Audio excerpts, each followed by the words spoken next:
Copyright is a fundamental legal concept that protects original works of authorship. Let us break down how it functions for creators and business owners. At its core, copyright is about protection. It gives the owner exclusive rights to control how their original creative work is used.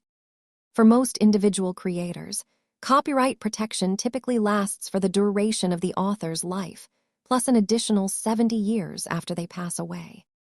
Copyright covers a wide range of creative expressions, from the software code in your phone to the music you hear on the radio.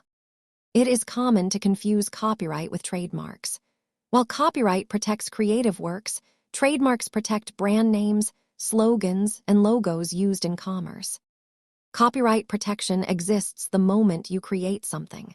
However, formal registration with the government is necessary if you ever need to sue for infringement. Remember the concept of fair use, which allows others to use small portions of your work for specific purposes like education or news reporting. Understanding these rights helps you protect your own work and respect the work of others. Thanks for watching and keep learning.